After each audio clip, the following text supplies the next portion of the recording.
গাজায় যখন নিজেদের বাহিনী গণহত্যা চালাচ্ছে ঠিক তখন এভাবেই হোয়াইট হাউসে যান ইসরায়েলি প্রধানমন্ত্রী বেনিয়ামিন নেতানিয়াহু। গাড়ি থেকে নামার আগেই স্বাগত জানাতে দরজায় দাঁড়িয়ে মার্কিন প্রেসিডেন্ট ডোনাল্ড ট্রাম্প, উচ্ছ্বসিত দুই নেতা।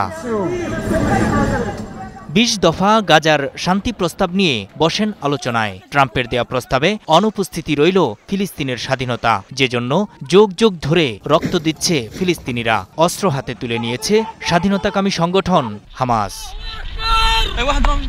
এ প্রস্তাবের পাতায় পাতায় হামাসকে নিশ্চিহ্ন করার রূপরেখা, কিভাবে গাজাকে অস্ত্রহীন করা যায় আছে সেসব বয়ান, যে টার্গেট নিয়েই এগোচ্ছিল যুক্তরাষ্ট্র ও ইসরায়েল। হামাস নির্মূলের ধারণাটা কেমন হবে তার বর্ণনা আছে প্রস্তাবের ১৩ নম্বর পয়েন্টে। এতে বলা হয়েছে, হামাস ও অন্যান্য দলগুলো গাজার শাসন ব্যবস্থায় প্রত্যক্ষ বা পরোক্ষ কোনোভাবেই জড়িত থাকতে পারবে না। যেসব সুড়ঙ্গ ও অস্ত্র তৈরির ব্যবস্থা আছে সব সামরিক ও আক্রমণাত্মক অবকাঠামো ধ্বংস করা হবে, সেগুলো আর পুনরায় নির্মাণ করার সুযোগ থাকছে না। গাজার অসামরিকীকরণের এই প্রক্রিয়া চলবে স্বাধীন পর্যবেক্ষকদের তত্ত্বাবধানে।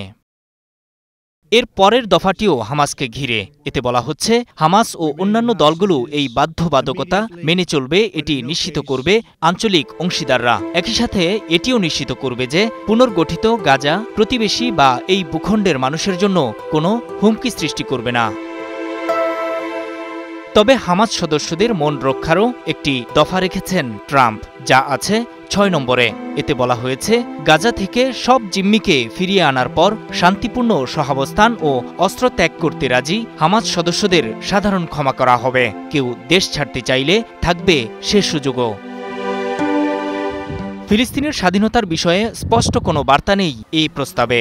তবে ১৯তম দফায় বলা হয়েছে, গাজায় যখন পুনরায় উন্নয়ন কার্যক্রম চলবে, ফিলিস্তিনি সংস্কার কর্মসূচি বিশ্বস্ততার সাথে পরিচালিত হবে, তখন ফিলিস্তিনিদের নিজস্ব নিয়ন্ত্রণ ও রাষ্ট্রীয় মর্যাদা অর্জনের জন্য বিশ্বাসযোগ্য পথ তৈরি হতে পারে, যাকে ফিলিস্তিনি জনগণের আকাঙ্ক্ষা স্বীকৃতি হিসেবে দেখছেন ট্রাম্প।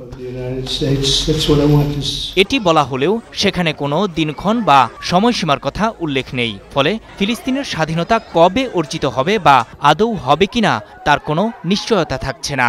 তবে এ প্রস্তাবকে অন্তত যুদ্ধবিরতির জন্য হলেও ইতিবাচক বলছেন বিশ্লেষকরা, যার মাধ্যমে বন্ধ হতে পারে ইসরায়েলি গণহত্যা।